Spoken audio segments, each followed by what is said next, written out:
Hazreti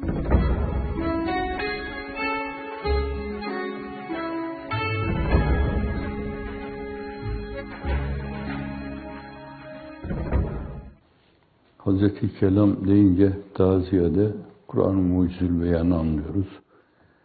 Gayrimetluh Efendimiz sallallahu aleyhi ve sellem'e Allah'tan gelen değişik tecelli dalga boyunda beyanat-ı Sübhaniye'yi anlıyoruz.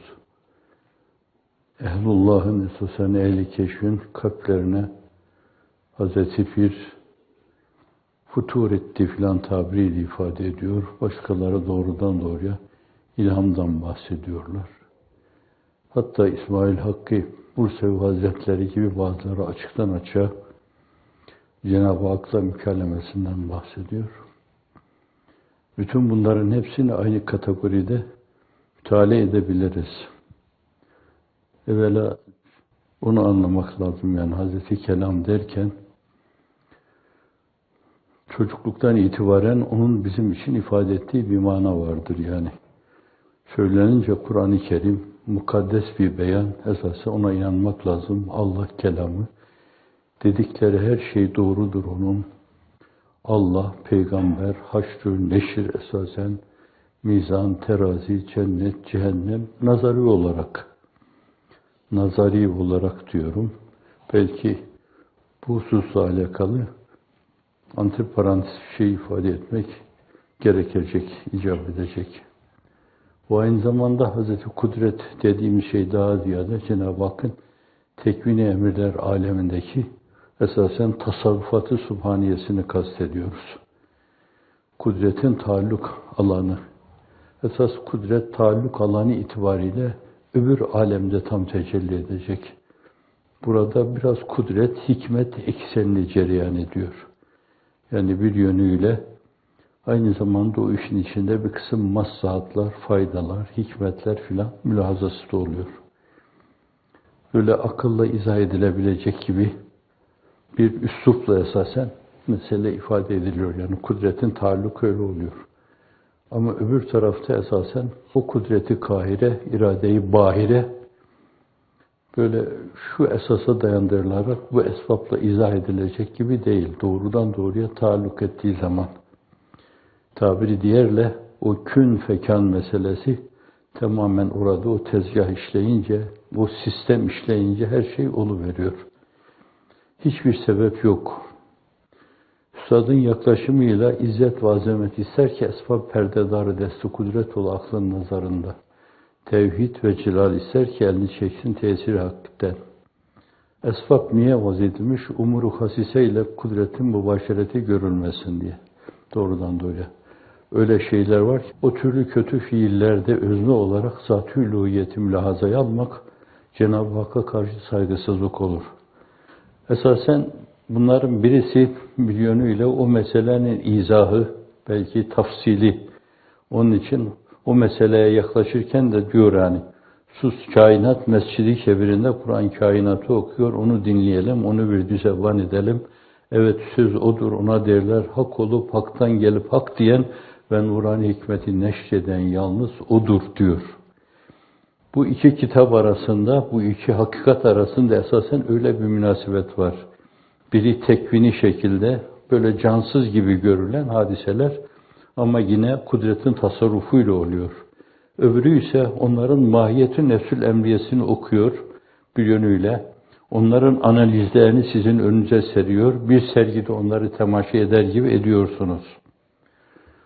Böylece birinde belki meselenin nazari kısmı daha ziyade. Diğerinde de mesela ameli kısmı. Nasıl ameli kısmı? Bir fiil ve davranışlarımızla ortaya koyacağımız ameli kısmı bir de tefekkürle, tedebbürle, tezekkürle, teemmülle esasen ortaya koyacağımız ameli kısmı. Bunları da ameli kısım içinde müteala etmek lazım. Antiparantezi şu.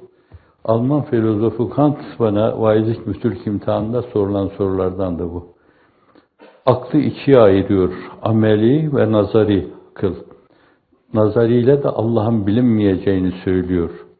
Ameliyle ancak bilineceğini söylüyor. Soru buydu. Bu türlü soruların Efendim, eğri veya doğru yanlarını izahla Kant gibi filozofa nasıl cevap verirsiniz? Şimdi bir yönüyle doğru esasen. Yani nazariyle zat-ı üluhiyet tam bilinemez. Siz o vadide dolaştığınız sürece sürekli hep böyle taklit vadilerinde dolaşırsınız. Yetiştiğiniz kültür ortamı size ne terk etmişse onu yaparsınız. Efendim, nazarinin size kazandırdığı şey odur. Hatta denebilir ki yani Kur'an-ı Kerim'i bile o mülahazayla okuduğunuz takdirde, o mülahazayla. Nice hafızlar var, Kur'an-ı Kerim'in manasını bilenler de var. Fakat ihsan şuurundan fersah fersah uzaklar. İhlas şuurundan fersah fersah uzaklar esasen. Öyle efendim, daha ötesinde yani aklın ve kalbin ve ruhun ufkuna ulaşma, sırrın ufkuna ulaşma, kafanın ufkuna ulaşma, ahvanın ufkuna ulaşma, bunlar onlar için söz konusu değil yani. Bir yerde emekleyip duruyorlar. Dolayısıyla buna bilindi denmez. Fakat belli bir yaş, belli bir başa göre esasen bu bir yönüyle kabul edilmiş. Onun için usulü din uleması da taklidi iman makbuldür demişler. Bazıları makbul saymamışlar. İşi arka planıyla bilmek lazım. Yani Allah'a iman ediyorsanız, şu kainat kitabı Kebir-i Cenab-ı Hakk'ın bir kitabıdır. Onunla kendini anlatıyor. Her şey bir yönüyle, efendim bir cümle, bir paragraf, belki efendim bir sayfa, belki bir kitap, her şey çok şey anlatıyor. Hazreti Pir'in ısrarla üzerinde durduğu gibi. Sivrisinekten, efendim karıncadan alın da sistemlere kadar. Mikro alemden normal aleme, normal alemden makro aleme kadar her şey bir yönüyle kendilerine mahsus lisanlarıyla onu anlatıyorlar. Meseleyi bu ufka taşımayınca taklitte emekliyorsunuz demektir. Dolayısıyla bu yönüyle doğru söylüyor. Filozof doğru söylüyor, nazarıyla bilinmez. Ama tahsil edilmesi gerekli olan şey, bilinmesi gerektiği ölçüde bilinmez demektir yani. Ve zaten çokları bu mevzuda acizlerini, farklarını, zaaflarını, idrak yetersizliklerini ifade sadedinde ma arafna ki hakka marifetke ya maruf, seni hakkıyla bilemedik. Bence Cenab-ı Hakk'ı bilmenin yolu da budur. Efendim, Hazreti Ebubekir Efendimiz'in sözünü hatırlayın yani. Bir yönüyle Göte'nin sözüyle de esas izah edebilirsiniz. Künhü bari nakabil idraktır. İnsan onu tam ihate edemez.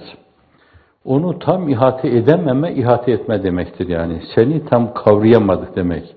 Ya men la tudrikul absar ve huve yudrikul absar ve huvel latiful habir. Ey basiretlerin idrak edemediği ve basiretleri idrak eden, bilen, ihate eden, kuşatan Allah. Sen latif habirsin. Her şeyden latif kelimesi hissettirmeden esasen nüfuz eden isim Cenab-ı Hakk'ın. Lütufları da öyle oluyor. Ve her şeyden haberdar birisisin. Başka kimse öyle olmadığından dolayı o sensin sadece. O sana mahsus bir şeydir. Dolayısıyla onu da onunla kafiyelendirmek lazım. La tudrikul absar ve huve yudrikul absar ve huvel latiful habir buyuruyor. Şimdi esas mesele gerçeğine ulaşılması ameliyle oluyor. Demek ki bir insan bir kere Kur'an-ı Kerim'de zaten ısrarla üzerinde duruyor. Çok yerde illellezine amenu ve amilus salihati. Ancak tamamen iman edenler, imanlarını marifetle taşlandıranlar, marifetlerini muhabbetle taşlandıranlar, muhabbetlerini aşkı iştiyaku likaullah'la taşlandıranlar, Allah nasip etsin cümleye. İman billah, marifetullah, muhabbetullah, zevk-i ruhani, aşku, iştiyaku likaullah. Çok tekerrür eden şey olduğundan dolayı bu kelimelerle ifade ettiğim zaman bile zannediyorum anlıyorsunuz yani. Hazreti Gazali de son onun üzerinde Allah muhabbeti üzerinde duruyor. Mecazi muhabbetler vadisinde yürüyor. Şunu şundan dolayı seversiniz, şunu şundan dolayı cemala meftunsunuz, kâmete meftunsunuz, edaya meftunsunuz, endama meftunsunuz, söze meftunsunuz, bakışa meftunsunuz, bilmem neye meftunsunuz. Bütün bunlar esasen insanı bağlayan ve sevgi vadilerine sevk eden şeylerdir.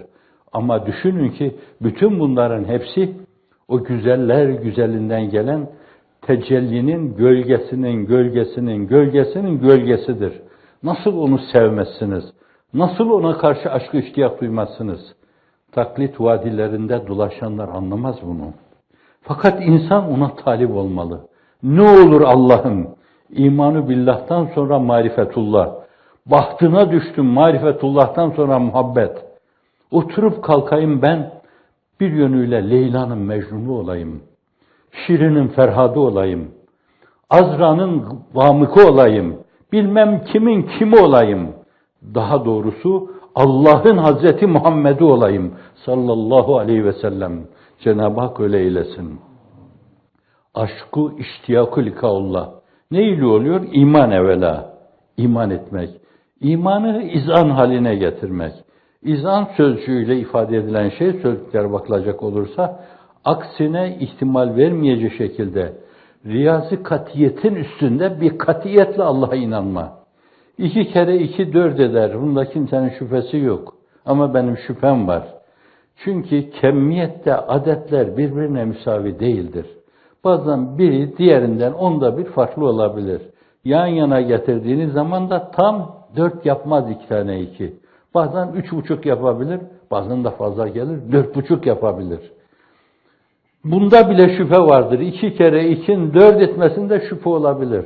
Fakat senin inancında bu ölçüde bile şüphe olmamalı. İşte bu izan sözüyle aksine ihtimal vermeyecek şekilde öyle bir katiyetle Cenab-ı Hakk'a inanma. Böyle bir inançtır ki bağrında marifeti geliştirir. Dolayısıyla o basamağa ayağını bastığın zaman hemen marifetullah'a sıçrarsın. Marifetullah basamağına ayağını bastığın zaman biliyorsun demek. Biliyorsan seversin. Sevmiyorsan bilmiyorsun demektir. Onun aşıkı değilsen bilmiyorsun demektir. Burada antiparantez, kurtulamayacaksın, tepe taklak cehenneme gideceksin demek değildir. Usulüddin uleması mukallidin imanını da kabul etmişler. Onlara da arkadan dahi olsa yahu siz de girin, haydi yaramazlar siz de girin. Öyle ölü olacak. Sıratı öyle geçin. Mizandan öyle geçin. İllellezine amenu ve amilus salihati. Sonra salih amel yapmak. İçine gıllıgış karıştırmadan, riya, sum'a, ucu ve fahırla kirletmeden. Amelinizde rıza ilahi olmalı. O razı olsa bütün dünya küsse ehemmiyeti yok. O kabul etse bütün dünya reddetse tesiri yok. O kabul ettikten sonra siz istemesiniz dahi halklara da kabul ettirir. İhlas Risalesi'nde zebercet beyanlardan bir beyan. Ameli salih. Esasen salih demek sağlam, katışıksız, dupduru, berrak, pırıl pırıl yani. Sütten çıkmış kaşık filan dersiniz ya, bu meseleyi sadece belki bir yönüyle ifade ediyor. Onun ötesinde bir şey. Öyle bir ameli salih, asla içine bir şey karıştırmadan, içine kendini karıştırmadan, kendi zevklerini karıştırmadan, cismani arzularını karıştırmadan, makam düşüncesini karıştırmadan, mansıp düşüncesini karıştırmadan, marifet düşüncesini dünyevi, marifet düşüncesini karıştırmadan, maharet düşüncesini karıştırmadan, alkış düşüncesini karıştırmadan, riya düşüncesini karıştırmadan, süm'a düşüncesini karıştırmadan, Allah Allah olduğu için Allah'a ibadet etmek. Buna taabbüdilik deniyor. Yani o meseleyi arka planıyla biz bilemeyiz. Fakat Cenab-ı Hak emrettiği için o meseleyi yapma mecburiyetindeyiz. Ve yaparken de o mesele ihlas, ihsan ruhuna bağlı olarak yapmalıyız. Cibril hadisi şerifinde deniyor mu, denmiyor mu? İman, ameli salih, ihsan. İhsan derken de ihsanı tarif buyuruyor insanlık iftar tablosu. En ta'budallaha keenneke terahu fe in lem tekun terahu fe innehu yarak. İhsan, iman varsa ameli salih olması lazım. Zira ameli salihsiz iman kurumaya mahkumdur. Ameli salihsiz iman kurumaya mahkumdur. Susuz, kuvve-i imbatiyesini kaybetmiş, karbondioksit olmayan bir zemindeki ağaç gibi kurumaya mahkumdur. Ameli salih onu besleyecek amelle. Şimdi Kant'a bir yönüyle zannediyorum hak veriyorsunuz burada. Nazariyle Allah bilinmez. Ama ne kadar bilinir? İşte sizin yetiştiğiniz kültür zemininin size verdiği kadar. Cahil anne ve babanın verdiği kadar. Marifet adına bir şey vermeyen medresenin verdiği kadar. Skolastik düşüncenin cenderesi içinde özünü, ruhunu kaybetmiş medresenin verdiği kadar. Özünü, ruhunu kaybetmiş tekkenin verdiği kadar. Tamamen kirlenmiş, levsiyat bataklığı haline gelmiş çarşının verdiği kadar.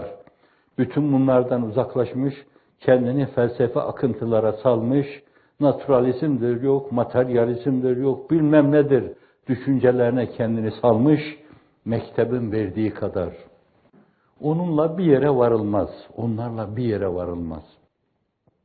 Yeni bir amele esasen salih amele ihtiyaç vardır. Ameli salih. Ameli salihle insan işte orada Cenab-ı Hakk'ı hakkıyla bilecek. Nazariyle bilinmez, ameliyle bilinir. Sözünü öyle anlamalı. O noktada kabul etmek lazım. Ama işte o kaydı koyuyoruz.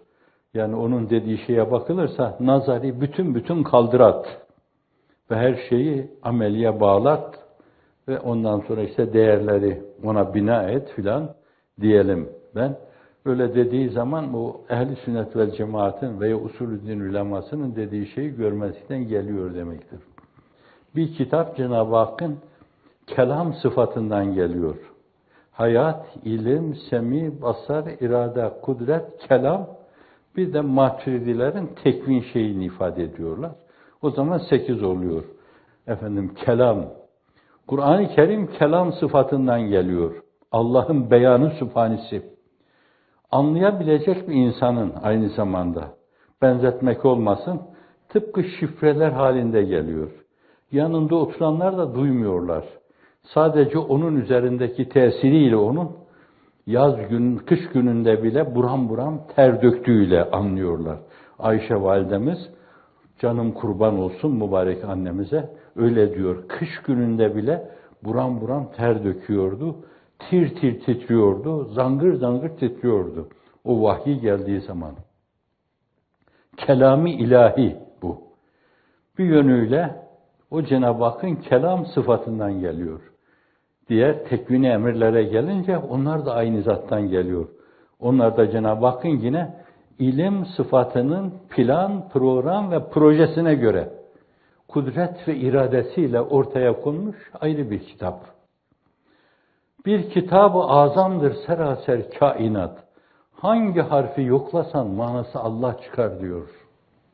Bir ağacı yokladığınız zaman da ona irca etmeyince esasen makul bir mahmile bina etmiş sayılmazsınız. Bir karıncayı ona nispet etmeyince makul bir mahmile bina etmiş sayılmazsınız. Aklınıza neler bulursanız bulunuz, bir yönüyle o kadar çok boşluk bırakırsınız ki, mesela anatomiyle alakalı. Ciddi baktığınız zaman o mevzuda sizin diyeceğiniz analizleriniz falan hepsi boşa çıkar. Zat-ı üluhiyete verilmeyince yine Gazali'de de okuduğumuz Hazreti Pir-i Mugan'dan da münacatında okuduğumuz gibi her şey ona verildiği zaman bir yönüyle gerçek manasıyla bir yönüyle tulunay gibi esasen zuhur ediyor ve temaşa ediyorsunuz. Yahu meğer bu buymuş. Evet. Burada bir şey söylemek bencillik adına bir şey olur. Kusura bakmayın yani. Yarım yamalak, onda bir nispetinde bile belki o mevzudaki düşünmeyi, tedebbürü, tezekkürü, tefekkürü, insanlığın iftihar tablosundan alacak, anlayacak kabiliyetim yok benim. Ama çağın sözcüsünün dediği şeylerden anlayabildiğim kadar. Bazen o mülahazalara kendimi daldığım zaman yeşilliklere abanıp üzerlerinden sizler de benim Rabbimin kitabının yazdığı şeylersiniz. Öpesim geliyor. O otları öpesim geliyor. Karıncalara basmak şöyle dursun. Hani ben çevreme bakmadan yürüdüğümü bilirsiniz yani. Aman bir karıncaya basarım diye. Onun için benim yanımda kıyametler kopsa bir yolda yürüyorsam ben ayağımın önüne bakarım, bir karıncaya, bir böceğe basarım diye. Çünkü Allah'ın sanatı bunda. Cenab-ı Hakk'ın 99 isminin ona göre değişik tecellileri vardır. O tecellilere bir mecla olması itibariyle, çok yönleri itibariyle, mecali olması itibariyle doğrudan doğruya o tecelliye karşı bir saygısızlık olur. Ve ekosistemciler bu meselenin yanında emekler dururlar. Anlamazlar bunu. Evet, şimdi kainat kitabı kebirine öyle bakmak lazım. Ve biraz evvel 2 mısra ile ifade ettiğimiz şeyi de ona göre öyle değerlendirmek lazım. Her şey la ilahe illa hu diyor. Hu demeyen bir şey yok kainatta. Evet, şimdi bu da bir yönüyle kudretin kelimeleri oluyor. Kudreti kahirenin, iradeyi bahirenin ilim programına, ilim planına göre o da onun öyle bir kitabı oluyor. Şimdi bu kitapların her ikisi de ondan geldiğine göre bunları birbirinden kopardığınız zaman da esasen zannediyorum çok hakikatin cahil haline geliriz. Onun için biraz evvel ne dedim?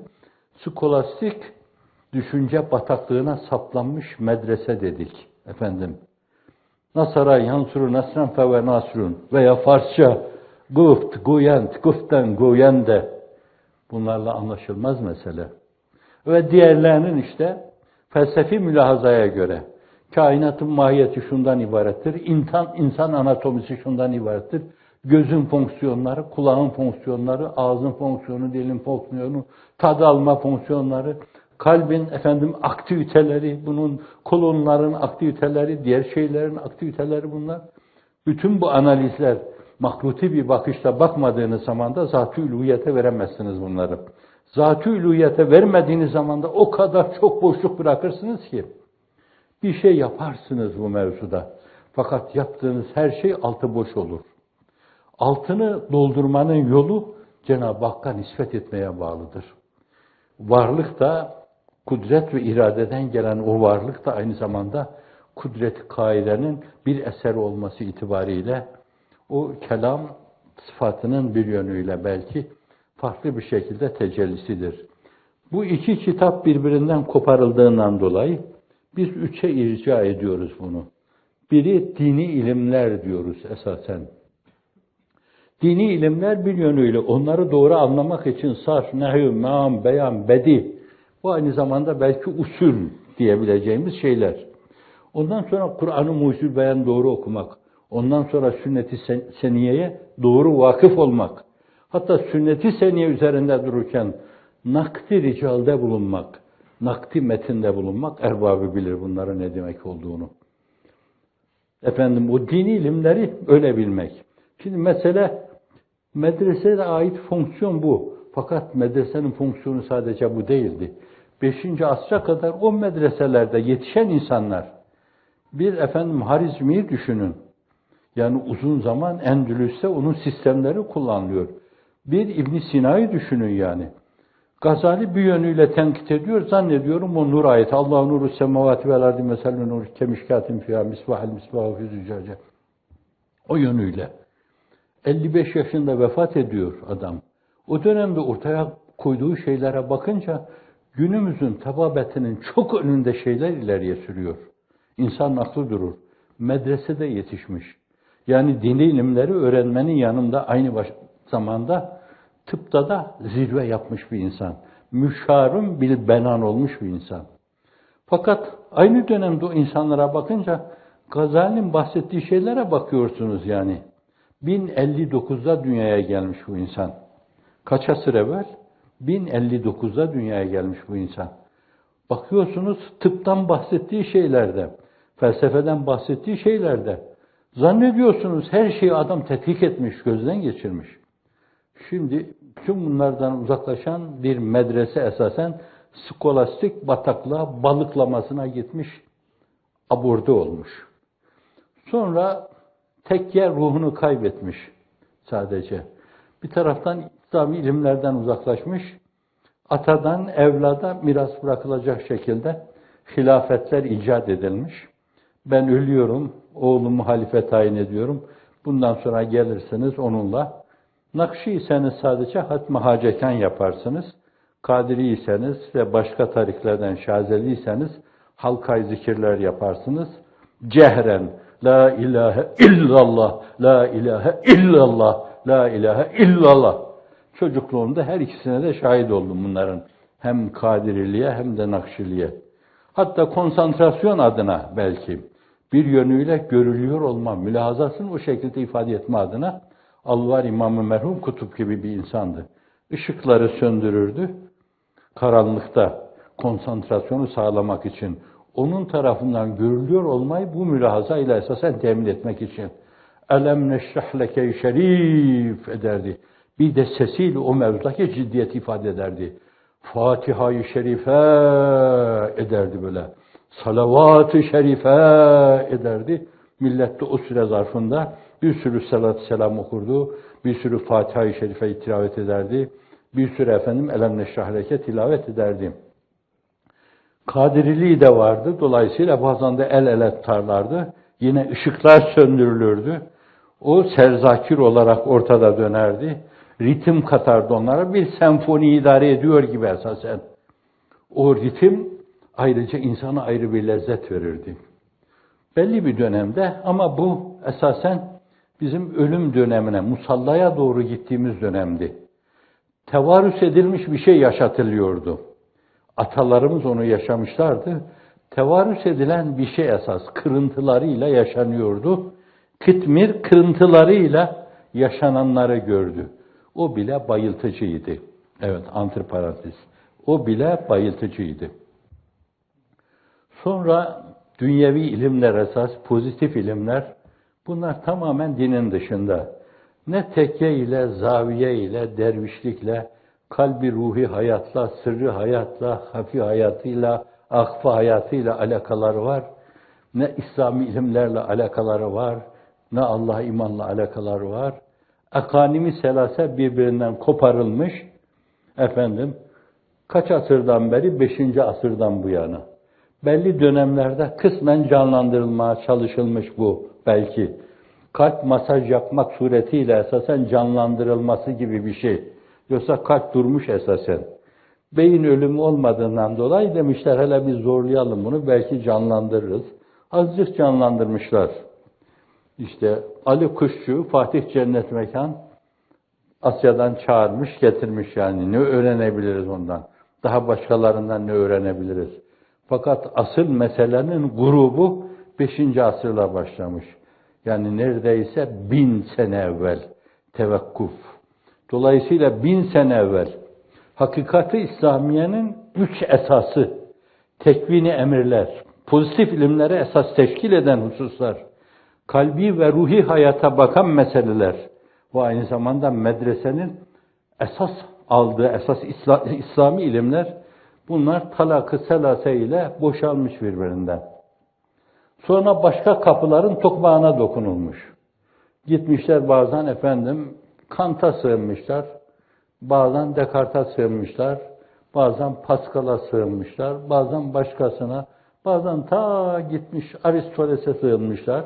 Meşşaiyeliğine karşı bir demişler iştirakiye yapalım filan bunu. Eflatun'a sığınmışlar, Sokrates'e sığınmışlar. Böylece mektep bir şeyi öldürmüş. Tekke ve zaviyede bir şeyi öldürmüş. Medresede bir şeyi öldürmüş. Ben buna talak-ı selase ile esas boşanma diyorum. Burası da espri biraz. Bunca zevci aherden sonra zannediyorum yeniden bundan eski kocalarına dönme imkanı, yani akanim selasenin bu 3 uknumun, 3 unsurun bir araya gelme zamanı gelmiştir yani. 9 asırdan beri çalmadığımız kapı, dokunmadığımız tokmak kalmamış yani. 50 defa zevci aher yapmışız bu mevzuda. Ya Allah aşkına yeter artık. Bırakalım zevci aher yapmayı.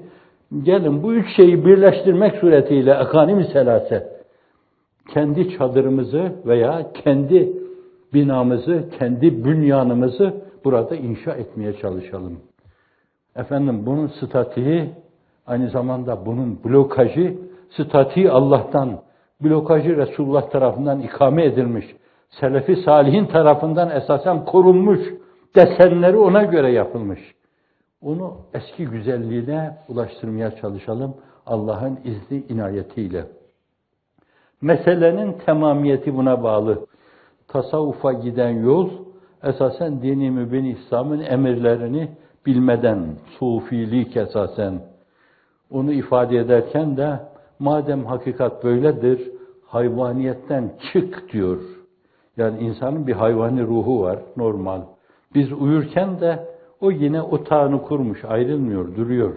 Esasen bizim insani ruhumuz, berzah iklimlerinde dolaşıyor gibi dolaşıyor.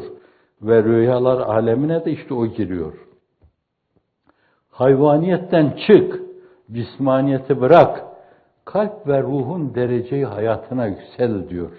Bu ilk basamak, kalp ve ruhun dereceyi hayatına. O basamaklara çıkınca bir yönüyle içinizde bir iştiha hasıl olacak. Çünkü uzaktan uzağa yeni böyle ışık parıltılarını, şuaları, yeni ışık tayflarını göreceksiniz. O da sır ışık tayfları. O ufka ulaştığınız zaman da hafa ışık tayflarını temaşa etmeye başlayacaksınız. Sıfatların ufku olacak. Bir de oraya ulaştığınız zaman da nakabil idrak, hakikati baht neyse şayet bir yönüyle onun meslu mahmuru olarak acaba onu da görecek miyiz diyeceksiniz. Ahfa bu deniyor. İsmi taftil sıgasıyla, yani hafinin ötesinde hafi, nakabil idrak. Bu tabiri Şemseddin Günaltay felsefe-i ulasında kullanıyor, Göte'den naklen kullanıyor. Künhü bari nakabili idraktır. Zat-ı bari idrak etmek mümkün değildir. Ve insanlığın iftihar tablosunun mübarek beyanı da o mesele üzerinde duruyor. Tekvini emirleri didik didik edin. Hallaç gibi savurun onları. Fakat zat-ı üluhiyet mülahazasına gelince işte burası duracak nokta değil, durun. Çünkü insan idraki onu ihate edecek güçte değildir. Ama o eserleriyle, ortaya koyduğu şeyle, beyan-ı subhanisiyle, peygamber mucizesiyle, veli kerametiyle, sizi insan yaratmasıyla kendini öyle ifade ediyor ki artık bu beyanın üstünde beyan olamaz. Dolayısıyla saygılı olun ona karşı. Bir de seni görelim falan demeye kalkmayın. Onun görülmesi orada tam müşahede edilmesi Cuma yamaçlarında cennete girmeye vabeste. Cenab-ı Hak bizi o lütufla şereflendirsin.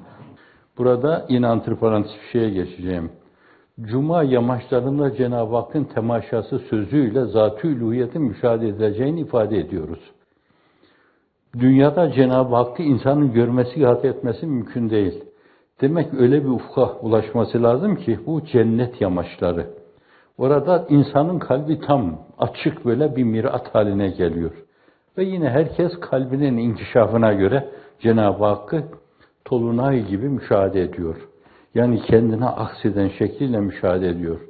Ama Efendimiz sallallahu aleyhi ve sellem müteşabih beyanlarıyla buyuruyor ki milyarlarca insan temaşa edecek onu, fakat izdiham birinin görmesi birinin görmesine mani olmayacak. Tolunay gibi, yani ufukta tolunay gibi. Bu meselenin görünür olmasına mani olmamasını ifade etme sadedinde müteşabih bir beyan. Yoksa haşa Cenab-ı Hak tolunay değil, güneşte değil, 1000 tane güneşte değil, 1 trilyon güneşte değil. Onlar sadece onun nurunun gölgesinin gölgesi. Olsa öyle olur. Bu açıdan Cuma yamaçlarında temasşa mevzu esasen. Demek ki belli bir ufka. Denebilir ki zilliyet planında Kabe Kavseyn. Yani vücut ve imkan arası. Yani fena alemini beka aleminden birbirinden ayırma noktası. O noktaya ulaşan insan kalbinin de inkişafı ölçüsünde esasen öyle yüksek bir ihataya sahip oluyor. Temaşa ediyor orada. Ve orada ehli tahkikin ifadesine göre Cenab-ı Hakk'ı temaşa ettiklerinde hani cennet nimetlerini Kur'an-ı Kerim çok yerde ifade ediyor. Öbürü üzerinde çok durulmuyor. Çünkü öbürü nakabili idrak bir şey. Yani hurilerden, gılmanlardan, köşklerden, villalardan bahsediliyor orada. Irmaklardan bahsediliyor. Irmakların çeşitlerinden bahsediliyor. Karşılıklı koltuklara oturup dünyevi olan şeyleri muhavereden bahsediliyor. Yani bir insanın hoşuna gidebilecek, bir insanı bayıltabilecek şeylerden bahsediliyor ki bunların bir yönüyle lezzet ihataları bence dünyanın binlerce sene esasen hayatına mukabil gelecek şeyler. Fakat zat-ı üluhiyeti müşahede ettikleri zaman bir cumada. Onun için o meseleye de terminolojiye cuma yamaçları deme lüzumunu duyuyoruz. Cuma yamaçlarında. فَيَنْسَوْنَ النَّعِيمَ اِذَا رَأُوهَا Cennet nimetlerini unuturlar onu gördükleri zaman. Rüyeti ilahi inkar eden Mutezileye de orada bir yuf çekiliyor. Veya husrane ehlel yetizali. Husran size, haybet size, kaybetme size diyor. Bedül Emali'de nazmen. Demek ki orası öyle bir rasathane, o cuma yamacı öyle bir rasathane haline geliyor ki nakabili idrak olan şey orada bir yönüyle herkes kabiliyetine göre temaşa etme imkanına sahip oluyor. Cenab-ı Hak o şerefle şereflendirsin. Allahümme ecirna, hallisna, neccina minen nar ve etkinel cennete me'al ebrar bi şefaati, bi feyzi ve bi bereketi ve bi irşadi seyyidina ve senedina Muhammedin sallallahu teala aleyhi ve sellem.